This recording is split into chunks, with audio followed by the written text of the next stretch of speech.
మన రక్షకుడు విమోచకుడు యేసుక్రీస్తు ప్రభువారి పరిశుద్ధ నామంలో వీక్షిస్తున్న ప్రియ శ్రోతలకు, సోదరి సహోదరులకు ప్రత్యేక శుభాది వందనాలు. Happy Christian day in India.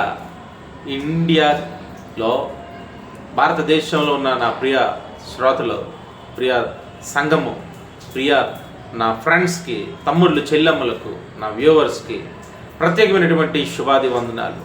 ఈ యొక్క జూలై 3, 2026 ఎంత సంతోషం ఈ దినం. ఎందుకంటే నా ప్రియమైనటువంటి ఆత్మీయులు,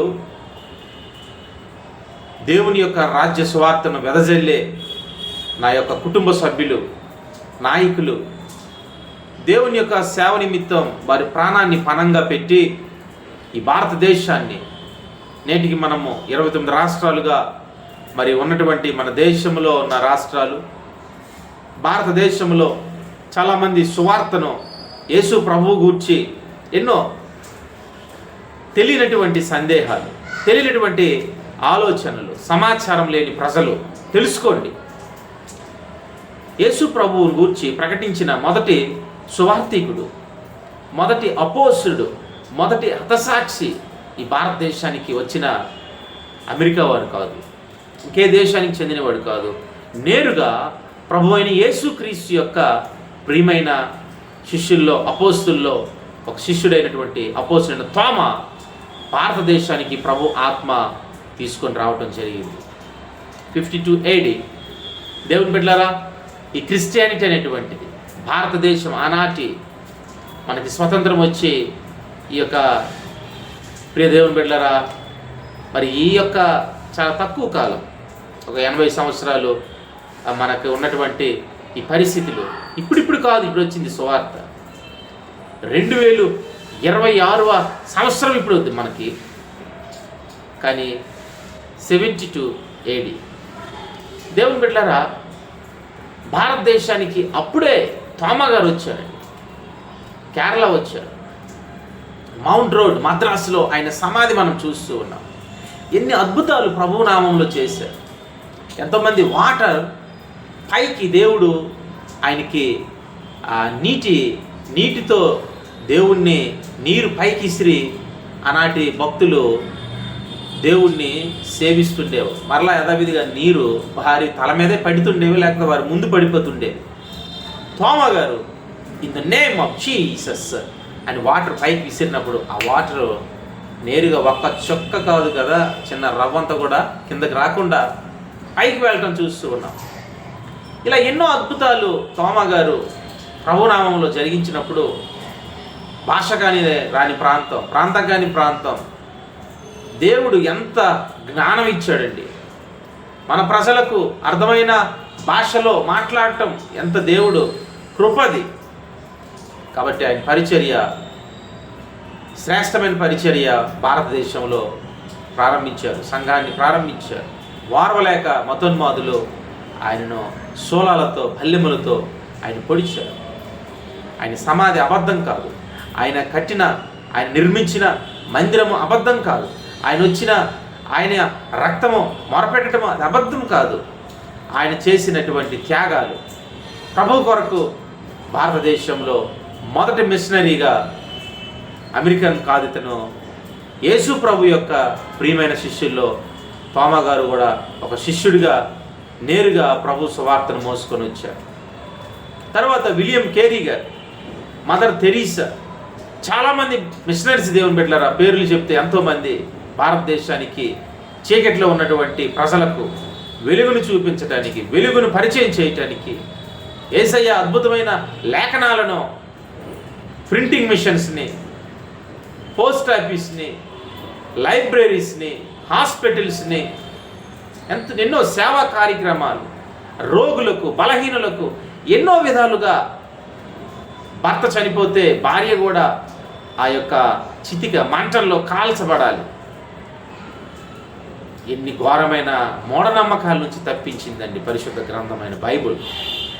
కోనేట్లో చిన్నపిల్లలు మృతదేహాలు ప్రతి దినము చాలా ఘోరాతి ఘోరముగా ఆ యొక్క దోషాలు, రోగాలు, ఆ యొక్క తెగుళ్ళు ఆ యొక్క శాపాలు పోతాయని ఎవరో చెప్పిన మాటలు విని ప్రథమ సంతానాన్ని చిన్న బిడ్డల్ని బలిచ్చేటువంటి వారు.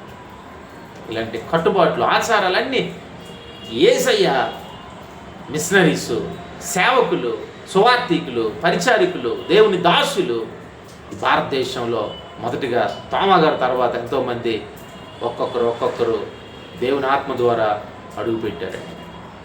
ఈరోజు దేవుడి నిమిత్తము సిగ్గుపడుతున్నావా? యేసయ్య ఎంత గొప్ప దేవుడు, నేను నమ్ముచున్నాను దేవుని బిడ్డ. ప్రభు వాక్యము సెలవిస్తూ ఉంది, ప్రభువు నిమిత్తము నిరీక్షించిన వారు ఎన్నడూ కూడా సిగ్గుపడరు. పౌలు అంటాడు రోమపత్రిక 1వ అధ్యాయంలో, నేను సువార్త నిమిత్తము సిగ్గుపడువాడిని కాదు. 1 పేతురులో పేతురు అంటాడు, మనము క్రైస్తవులమైన అందుకు సిగ్గుపడట్లేదు. మనం క్రైస్తవులమైనందుకే ఎంతో ఆనందిస్తూ ఉన్నాం.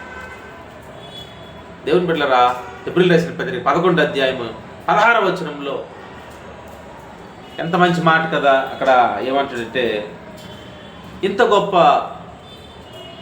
మరి శ్రేష్టమైన దేశం కొరకు కనిపెట్టుచున్నాం. మరి శ్రేష్టమైన దేశం ఈ లోకంలో లేదా? పరలోక దేశము, పరలోకము కోసము వారు ఎదురు చూస్తున్నారు. కాబట్టి ఇట్టి జనుల కొరకు దేవుడు అనిపించుకున్నట్టుకు నేను సిగ్గుపడట్లేదని అంటాడు. అక్కడ 16వ వచనం 11వ అధ్యాయం ఎబ్రిల్ రాసిన పత్రిక. దేవుడు కూడా ఈ ప్రజలు బట్టి సిగ్గుపడట్లేదు. సువార్తలు అంటాడు కదా, దేవుని బిడ్డలారా, నేను నా దూతలతో వచ్చినప్పుడు ఎవరైతే నా గురించి సిగ్గుపడతారో నేను కూడా దూతల మధ్య నా తండ్రి దగ్గర వారిని బట్టి సిగ్గుపడతాను. ఈరోజు సిగ్గుపడకండి.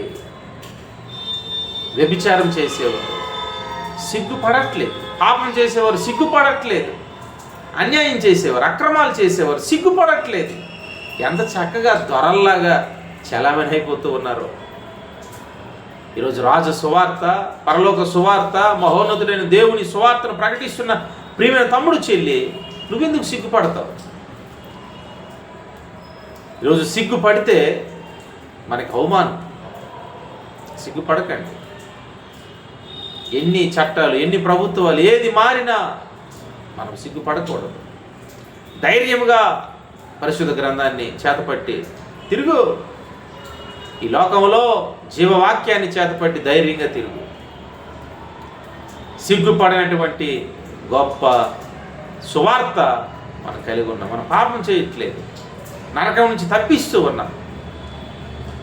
కాబట్టి దేవుడు ఈ సువార్తను తోమా గారి వలన, సంఘము ప్రారంభించడం వలన ఈరోజు క్రిస్టియానిటీ నిన్న మొన్న ఏదో 100 సంవత్సరాలు 70 సంవత్సరాల్లో వలన వచ్చినటువంటి సువార్త కాదు. ఇది క్రీస్తు శకం ప్రారంభంలోనే అపోస్తలుడైన తోమా గారు ఈ సువార్త, ఈ యొక్క అద్భుతమైన సంఘము ప్రారంభము మన భారతదేశం, ఇండియాలో మనం చూడగలుగుతున్నాం. చరిత్రను ఎవరు కూడా అబద్ధం అనలేరు, చరిత్రను ఎవరు కప్పిపెట్టలేరు దేవుని పట్ల. కాబట్టి ప్రభు రాకడ సమీపంలో ఉంది. నమ్మండి, విశ్వసించండి, సిగ్గుపడకండి. ఎవరేమనుకుంటారో, నిన్ను వెలేసేస్తారో, లేకపోతే ఉద్యోగం రాదేనో, దేని బట్టో సిగ్గుపడకు. యేసయ్యను నమ్ము. అప్పుడు ఆయన కూడా వచ్చినప్పుడు నిన్ను బట్టి సిగ్గుపడడు. సిగ్గుపడని భక్తుడిగా, క్రైస్తవుడిగా, దేశ వ్యక్తిగా దేవుడు మిమ్మల్ని అందరినీ దీవించి ఆశీర్వదించును గాక. ఆమేన్.